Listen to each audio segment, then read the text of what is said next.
Hi guys, your most welcome to your channel. This is Ashif Ali.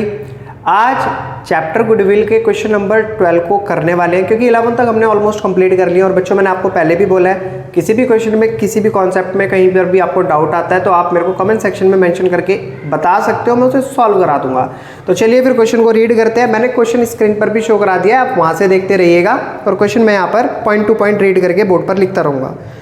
Sumit purchase करता है अमित का business on 1 अप्रैल 2022 को। Goodwill decide करी गई कि कैसे कैलकुलेट करेंगे।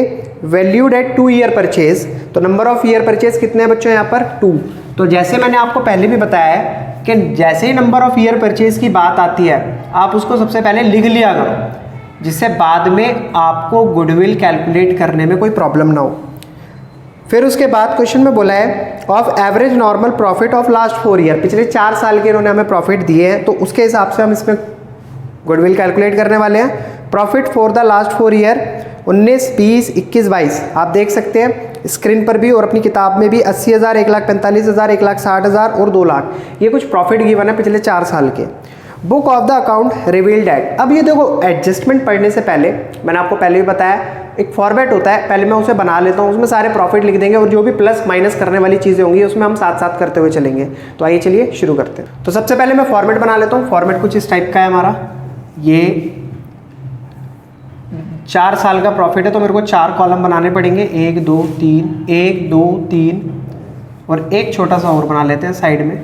ये हो गए 4 और इसको नीचे से कर देते हैं बंद। यहाँ पर हमारी कुछ एडजस्टमेंट प्रॉफिट निकल कर आएंगे। पहला है 2019, दूसरा है 2020, 2021 और 2022। अब इनके प्रॉफिट हर साल के गिवन है। पहले साल का डाल दोगे आप 80,000 रुपये, तो मैं यहाँ पर 80,000 प्रॉफिट डाल देता हूँ और सामने मेंशन भी करा देता हूँ, ये प्रॉफिट है, जिससे कि पता रहे। प्रॉफिट 2019 में 80,000, 2020 में 1,45,000, 2021 में 1,60,000 और 2022 का प्रॉफिट है बच्चों 2 लाख रुपए। ठीक है, अब पढ़ेंगे वो एडजस्टमेंट जो अभी मैंने छोड़ी है। पहला है एबनॉर्मल लॉस। अब मैंने इसकी कहानी क्या बताई आपको, जब भी एबनॉर्मल लॉस लिखा जाए तो आपको क्या समझना है, जिस ईयर का एबनॉर्मल लॉस है उसमें वापस ऐड बैक करना है, जिससे हमारा प्रॉफिट सही निकल कर आ जाएगा। क्यों करना होता है एबनॉर्मल लॉस को ऐड बैक?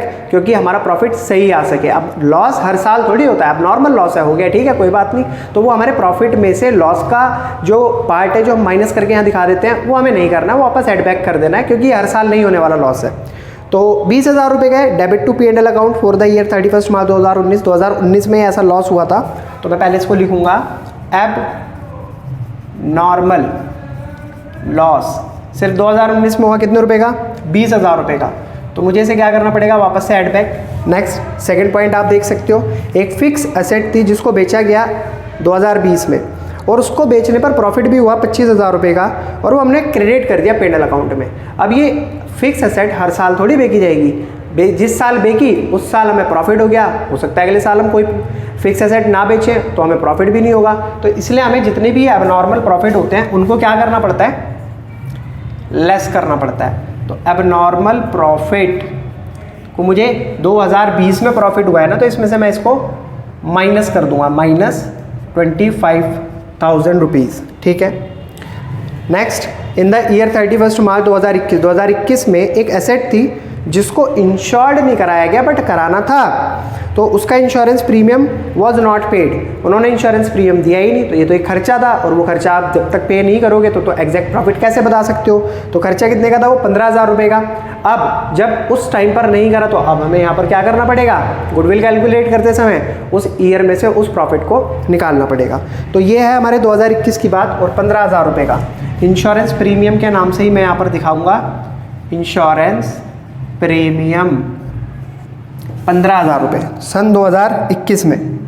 तो इसको भी हम यहाँ पर क्या करेंगे, माइनस। तो आप देख सकते हो 2020 में यहाँ कुछ नहीं हुआ, यहाँ कुछ नहीं हुआ, यहाँ कुछ नहीं हुआ, यहाँ कुछ नहीं हुआ, यहाँ कुछ नहीं हुआ, यहाँ पर भी कुछ नहीं, यहाँ भी कुछ नहीं, यहाँ भी कुछ नहीं, यहाँ भी कुछ नहीं। अब 80,000 में 20,000 अगर आप ऐड करते हो तो कितना आएगा, 1 लाख। डाल दो एज इट इज़ 1 लाख।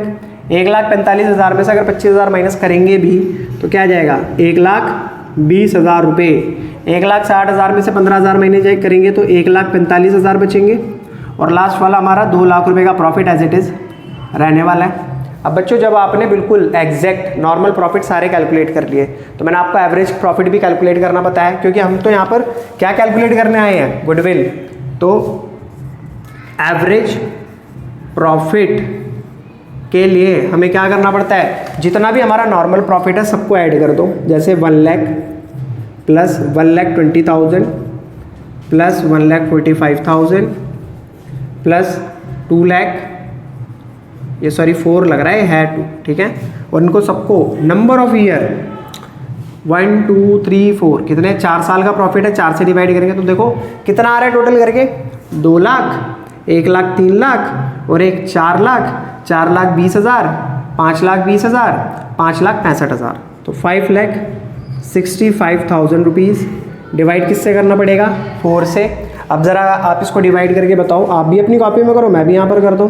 4 1 जा 4, 5 में से 4 गया बचा 1 और 6 16, 4 3 जा 12, तो 12 माइनस करेंगे बचा 4 4 जा 16 होता तो है, तो ये हो गया 4 4 जा 16, फिर दोबारा से 4 1 जा 4 और आप 5 में से 4 को माइनस करोगे तो बचेगा 1 और 4 2 जा 8, 4 5 जा 20, बची 2 0 पीछे, तो ये आ गया हमारा 1,41,250। ये क्या है बच्चों, एवरेज प्रॉफिट। अब जब इतना काम कर लिया तो गुडविल तो आ ही चुकी है, तो गुडविल का मैंने आपको क्या बताया था, जो भी एवरेज प्रॉफिट आता है उसकी हमें मल्टीप्लाई करनी पड़ती है नंबर ऑफ ईयर परचेज के साथ। किसके साथ, नंबर ऑफ ईयर परचेज के साथ। तो एवरेज प्रॉफिट आया 1,41,250, नंबर ऑफ ईयर परचेज मैंने आपको ऊपर ही लिखवा दिया था, कितना था 2, मल्टीप्लाई कर दो 2 से, तो 2 से जब आप मल्टीप्लाई करेंगे तो 2 × 0 0, 2 5 जा 10, कैरी 1, 2 2 जा 4 और 1 5, 2 1 जा 2, 2 4 जा 8, 2 1 जा, और ये हो गया हमारा 2। तो हमारा जो गुडविल कैलकुलेट होकर आई, हमारी जो गुडविल कैलकुलेट होकर आई वही 2,82,500 रुपये। तो आई होप आपको क्वेश्चन बहुत अच्छे तरीके से समझ आया होगा। क्वेश्चन नंबर 12 मैंने करा दिया, आप इसको नोट डाउन कर सकते हो। लो मैं साइड हो जाता हूँ। तुम्हें कोई दिक्कत, कोई डाउट, कोई परेशानी आती है आप मेरे को कमेंट सेक्शन में मेंशन करके बता सकते हो। फिर मिलेंगे आपसे अगली वीडियो में अगले नए क्वेश्चन के साथ, तब तक के लिए धन्यवाद।